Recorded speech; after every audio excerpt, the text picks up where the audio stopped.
Now we will solve some of the examples based on mirror formula and magnification. Example 10.1. A convex mirror used for rear view on an automobile has a radius of curvature of 3 meter. If a bus is located at 5 meter from this mirror, find the position, nature and size of the image. देखिए, एक automobile है. Automobile मतलब एक गाड़ी है जिसके side mirror के तौर पे या यूं कहे रियर व्यू मिरर के तौर पे, जिससे हम पीछे का व्यू देख सकते हैं, एक कॉन्वेक्स मिरर लगा हुआ है जिसका रेडियस ऑफ कर्वेचर हमें दे रखा है 3 मीटर. ठीक है, और उसके सामने एक ऑब्जेक्ट यानी जो कि है एक बस लोकेट है कितने डिस्टेंस पे 5 मीटर. तो बताइए ये कॉन्वेक्स मिरर अपने सामने लोकेट बस की कहाँ इमेज बनाएगा, उसका नेचर क्या होगा और उसका साइज क्या होगा. ठीक है, तो देखिए एग्जांपल 10.1. सबसे पहले हम लिखेंगे गिवन कि हमें दिया हुआ क्या है. क्या दिया हुआ है कि ये एक कॉन्वेक्स मिरर है, तो ऊपर ही आप मेंशन कर लो कॉन्वेक्स मिरर. ठीक है, कि उस ऑटोमोबाइल या गाड़ी के साइड में एक साइड मिरर या रियर व्यू मिरर के तौर पे क्या है, कॉन्वेक्स मिरर. ठीक है, अच्छा तो मैंने मेंशन कर दिया कॉन्वेक्स मिरर.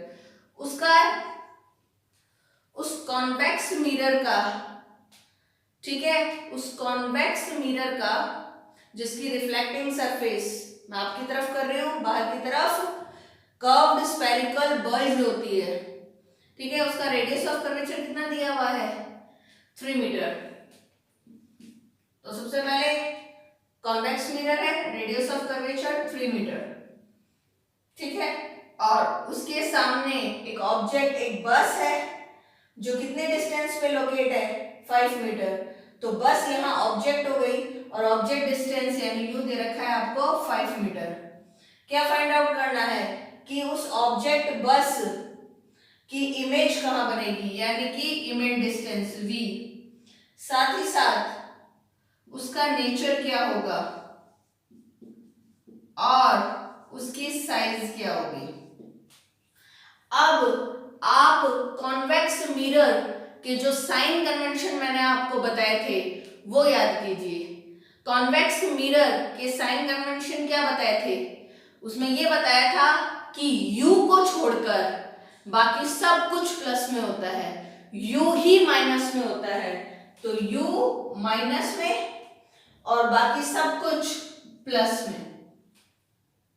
ठीक है, और रीजन आपको जानना है तो वो मैं बता चुकी हूं, लेकिन फिर से बता दूं कि कॉन्वेक्स मिरर जो होता है, ठीक है, उसके सामने लेफ्ट में ऑब्जेक्ट रखते हैं. तो ऑब्जेक्ट लेफ्ट में है तो ऑब्जेक्ट डिस्टेंस लेफ्ट में मेजर होगी, यानी u लेफ्ट में मेजर होगा, इसलिए वो माइनस में होगा. और बाकी सब कुछ इमेज पीछे राइट में बनती है तो इमेज डिस्टेंस भी प्लस में आएगी. इमेज वर्चुअल इरेक्ट होती है यानी उसकी हाइट वर्टिकली अपवर्ड मेजर करोगे. ठीक है, तो image height h dash plus में आएगी. ठीक है, इसके अलावा सेंटर ऑफ कर्वेचर पीछे होता है तो रेडियस ऑफ कर्वेचर भी पीछे राइट में मेजर होगा प्लस में. तो प्रिंसिपल फोकस भी पीछे होता है यानी राइट में, तो फोकल लेंथ भी राइट में मेजर होगी तो प्लस में आएगी. और तो और लेफ्ट में जो ऑब्जेक्ट है वो वर्टिकली अपवर्ड रखा जाता है तो ऑब्जेक्ट की हाइट वर्टिकली अपवर्ड मेजर होगी यानी कि ऑब्जेक्ट हाइट h भी प्लस में. तो कॉन्वेक्स मिरर में सिर्फ u को छोड़ दे ऑब्जेक्ट डिस्टेंस तो बाकी सब कुछ प्लस में होता है, बस u ही किस में होता है माइनस में. बाकी सब कुछ जो भी आपको गिवन है वो प्लस में होगा और जो कैलकुलेट होगा वो भी प्लस में आएगा. ठीक है, वो तो हम अभी देख ही लेंगे. नाउ अब हमें सबसे पहले क्या निकालना है v इमेज डिस्टेंस, कि वो ऑटोमोबाइल के साइड में लगा हुआ साइड मिरर या rear view mirror that is convex mirror अपने सामने लोकेट उस बस यानी ऑब्जेक्ट की इमेज कहां बनाता है. तो इमेज डिस्टेंस हमें फाइंड आउट करनी है v. तो we will apply mirror formula that is 1 upon f is equal to 1 upon v plus 1 upon u. 1 upon f, अब 1 अपॉन f क्या होता है फोकल लेंथ. ठीक है, अब आप सोच रहे होंगे फोकल लेंथ तो दे नहीं रखी, कोई प्रॉब्लम नहीं है। आपको रेडियस ऑफ कर्वेचर दे रखा है ना +3 मीटर। आपको पता है किसी भी स्फेरिकल मिरर का रेडियस ऑफ कर्वेचर उसकी फोकल लेंथ का ट्वाइस डबल होता है, तो r is equal to twice f। तो r आपका है +3 is equal to twice f। 2 यहाँ f से क्या हो रहा है, मल्टीप्लाई, वहां जाके डिवाइड, तो +3/2 दैट इज f। तो f कितना आएगा आपका +3/2 दैट इज +1.5 मीटर। यानी इस कॉन्वेक्स मिरर की फोकल लेंथ कितनी दे रखी है, दे नहीं रखी, रेडियस ऑफ कर्वेचर दे रखा है 3 मीटर, लेकिन फॉर्मूले से हमने फोकल लेंथ निकाली दैट इज +1.5 मीटर। तो आप खुद देखो फोकल लेंथ किस में आ रही है, प्लस में। तो मैंने कहा ही था कि u को छोड़ के बाकी सब कुछ प्लस में होगा, और वाकई में सब कुछ रेडियस ऑफ कर्वेचर प्लस में है ही, और फोकल लेंथ भी प्लस में आ गई। Now we will substitute values in mirror formula. 1/f, 1/f कितना है +1.5 इक्वल टू 1/v, वो हमें कैलकुलेट करना है, तो 1/v लिखा जाएगा, प्लस 1/u, 1/u कितना है -5। अब यहाँ पे हम पॉइंट हटा देंगे, तो पॉइंट के बाद एक डिजिट है तो एक 0 आ गया, 5 से कट कीजिए तो यहाँ पे आएगा 2 और यहाँ 3, तो 2/3, ठीक है। Now equal to 1/v plus minus minus 1/5, minus 1/5 को इधर ट्रांसफर करेंगे तो +1/5 हो जाएगा, साइन चेंज हो जाएंगे। अब 2/3 में ऐड कीजिए 1/5, तो क्या कैसे करेंगे, दोनों के डिनोमिनेटर का एलसीएम लेंगे। 3 और 5 का एलसीएम कितना होता है 15, 15 divided by 3 5 into 2 10 plus 15 divided by 5 3 into 1 3 equal to 1/v। 10 plus 3 कितना हुआ 13 upon 15 equal to 1/v। 1/v अगर 13/15 है तो इसका रेसिप्रोकल v, इसका रेसिप्रोकल 15/13 हो जाएगा। 1/v 13/15 है, तो अगर इसका रेसिप्रोकल करते हैं v, तो इसका भी रेसिप्रोकल 15/13 हो जाएगा। तो v कितना आया 15/13। अब 15 को डिवाइड कीजिए 13 से, 1.15 मीटर। हम डेसिमल के बाद में 2 या 3 डिजिट तक ही सॉल्व करेंगे, ठीक है। तो अपना आंसर आएगा 1.15 मीटर, दैट इज v। यानी वो कॉन्वेक्स मिरर अपने सामने लोकेट, बस जो कितनी डिस्टेंस पे लोकेट है 5 मीटर, तो कॉन्वेक्स मिरर अपने सामने 5 मीटर डिस्टेंस पे लोकेट बस जैसे ऑब्जेक्ट की इमेज कहाँ बनाएगा 1.15 मीटर पे, ठीक है। अच्छा 1.15 मीटर किस में आ रहा है प्लस में, इसका मतलब कॉन्वेक्स मिरर के सामने लेफ्ट में बस है, ऑब्जेक्ट है 5 मीटर डिस्टेंस पे, और वो अपने पीछे राइट साइड में इमेज बनाएगा 1.15 मीटर पे। और आपको पता है कॉन्वेक्स मिरर जो राइट साइड में यानी पीछे इमेज बना रहा है वो क्या होगी, पीछे इमेज कैसी होती है, नेचर, वर्चुअल एंड इरेक्ट। और वैसे भी आपको पता है कि कॉन्वेक्स मिरर हमेशा वर्चुअल इरेक्ट इमेज बनाता है। Now size of the image, height of the image, यहां पर हम साइज ऑफ द इमेज और height of the image exactly कैसे निकालें, क्यों, क्योंकि फॉर्मूला होता है magnification is equal to h dash upon h is equal to minus v upon u, ठीक है। तो मैग्निफिकेशन इज इक्वल टू या small m is equal to h dash upon h means height of the image upon height of the object is equal to minus image distance upon object distance, ये formula है। तो क्या आपको m दे रखा है, नहीं दे रखा है ना, तो हम ये फॉर्मूला तो लगा नहीं सकते। क्यों?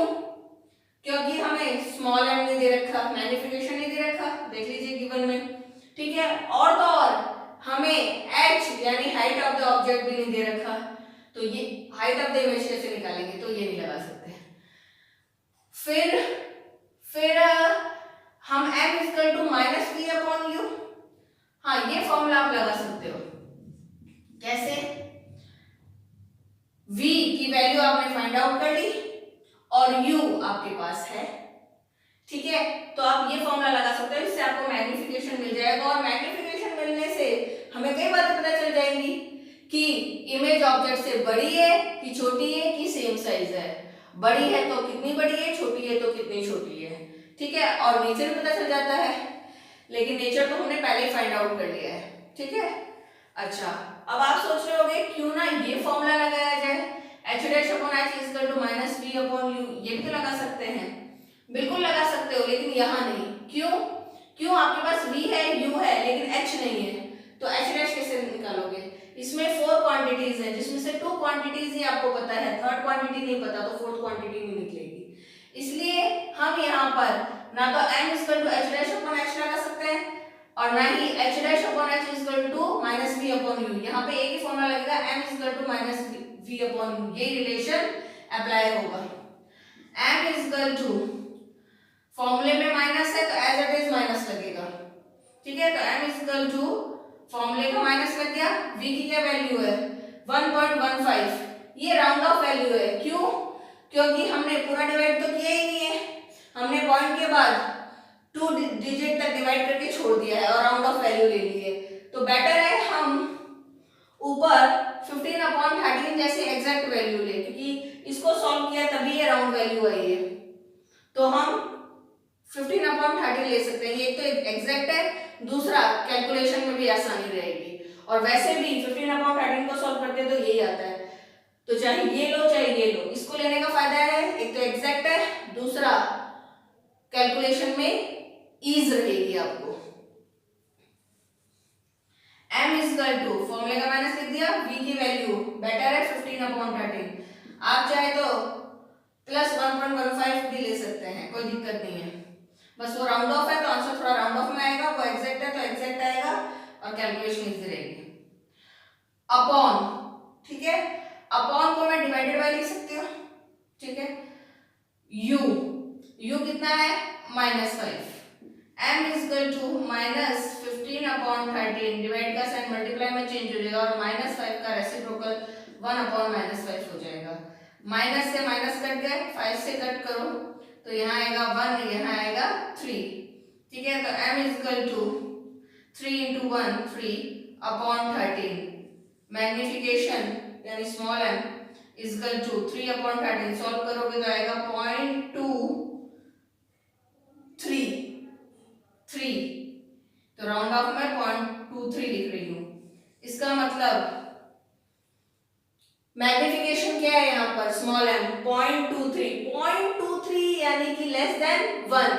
मैंने आपको पहले ही बताया है कि अगर मैग्निफिकेशन लेस देन 1 है, ठीक है, मैग्निफिकेशन अगर लेस देन 1 है, इसका मतलब इमेज की हाइट ऑब्जेक्ट की हाइट से कम है। तो हियर इमेज इज स्मॉलर